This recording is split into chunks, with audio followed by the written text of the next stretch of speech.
Mazatlan, that was our second stop port that we visited while on our 7-day cruise from LA down to Puerto Vallarta.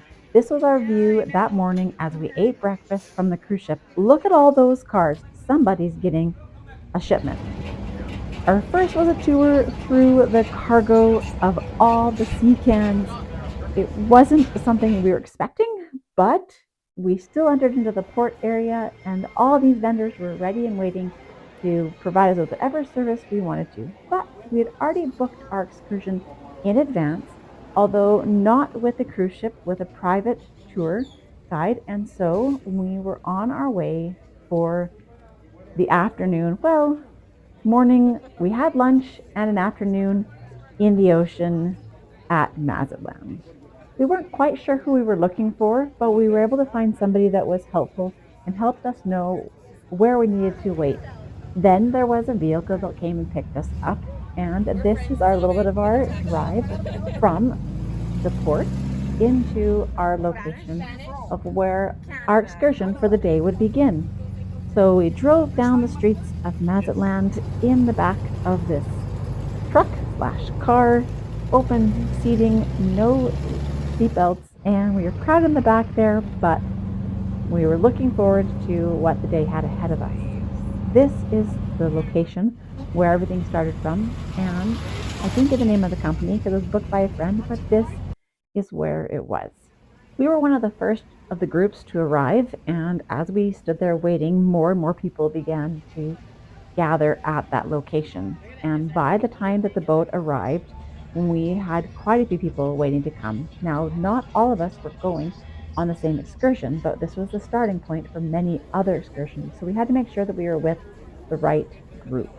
Jorge was our host and got us on the boat.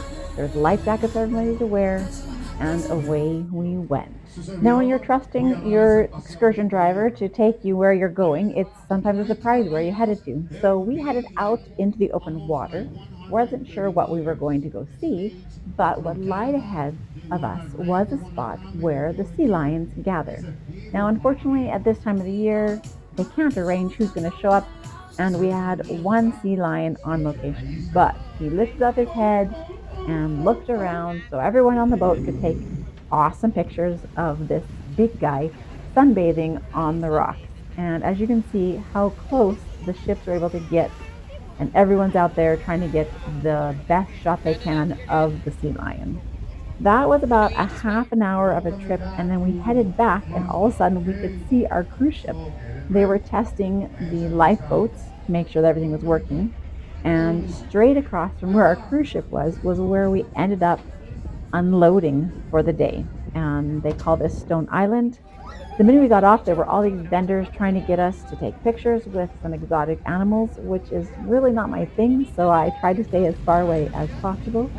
But it looks like quads was one of the transportation modes that was frequently used on this part of the world. We hopped into a back of a tractor pulling 3 wagons in a long train, diesel, so we enjoyed the smell of that. No, just kidding. But we had an awesome view as we traveled slowly through the street, unknown as to where our final destination was going to be, but excited for what lied ahead. And so this is a little bit of our tour through the streets to our beachfront location of where we're going to end up. So every twist and turn down each and around the corner, every time the tractor slowed down a little bit, we were curious as to whether this was our location that we were getting off at. When we finally pulled up in front of the spot, this is what it looked like from the outside. And we were given 2 tickets to choose activities that we may want to do. There was horseback riding, there was a banana boat, there was boogie boards, there was a few other activities. I can't remember which ones they were, but I saw the horseback riding, and if you've seen some of my other videos, you know that I do love a good horseback ride. And who's going to say no to riding horses on a beach in Mexico? It wasn't the pace that I wanted to go at because the owner of the horses was walking beside them, so that was as fast as we were going to go. If you didn't see the video, you wouldn't have known. I could have just told you I was riding a horse in Mexico on the beach, which sounds extremely romantic. This was the beachfront that we got to enjoy the afternoon with. We had lunch, and then we rented boogie boards with the ticket for the excursion. It was included in the cost, and we enjoyed the afternoon in the ocean waves, had a great time. A couple hours later, it was time to go back. We took the boat across. This was a much shorter trip as we went from the island back to where we had originally started with your first boat, got into a similar vehicle that we'd rowed to there, and arrived back at the port. We saw these quads, which we got offered to rent, but we have those at home. I've got a couple of videos that you might want to watch of us riding quads. And here we're back at the weekend. And that was our day in Mazatlan. The excursion as a whole took about 3 hours, which was just great. It was enjoyable, and we had a great time. Hope you enjoyed watching this video. Stay tuned for next week when we go and see Puerto Vallarta. Remember to subscribe so you get notified when that new video comes out next week. And thanks for watching. You guys are the best.